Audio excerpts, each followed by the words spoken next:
Panglima TNI Jenderal TNI Andika Perkasa memastikan 3 orang anggota TNI penabrak pasangan remaja yang membuang jenazah korban ke sungai sudah ditahan. Para pelaku termasuk diantaranya perwira menengah berpangkat kolonel kini terancam pidana seumur hidup. Tersangka Kolonel P kini ditahan di Pom dan Jaya, sementara Sertu AS dan Kopda DA ditahan di Bogor dan Cijantung. Ketiganya terancam hukuman berlapis dengan sanksi maksimal penjara seumur hidup. Panglima TNI memastikan proses peradilan terhadap ketiga anggota TNI ini akan berlangsung terbuka dan transparan. Kami nggak ada peradilan yang kemudian tertutup. Jadi kalau ada rekan-rekan media yang mau mengawal pun kami persilahkan. Ya, kita pasti buka, nggak ada yang kami tutupin.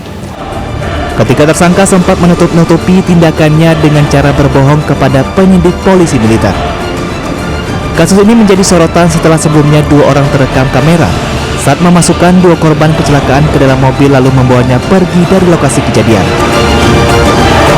Dari pemeriksaan saksi dan sejumlah barang bukti termasuk rekaman video yang sempat viral, Polda Jawa Barat kemudian melimpahkan kasus ke Kodam 3 Siliwangi. Saksi di lokasi kejadian sempat menyebut sepeda motor yang ditumpangi kedua korban, warga Limbangan Garut, bertabrakan dengan minibus hitam berisi 3 orang pada Rabu sore 8 Desember.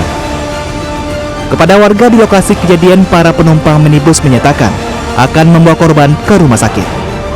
Penumpang minibus yang belakangan diketahui anggota TNI sempat melarang warga mengikuti mobil mereka.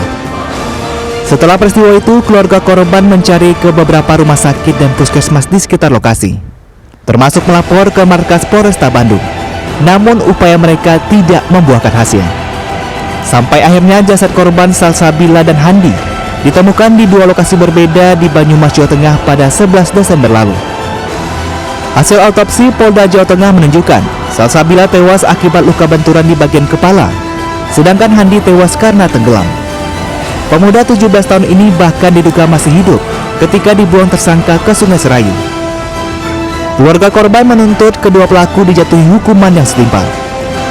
Kasus yang awalnya kecelakaan lalu lintas ini kini berkembang menjadi kasus pembunuhan berencana.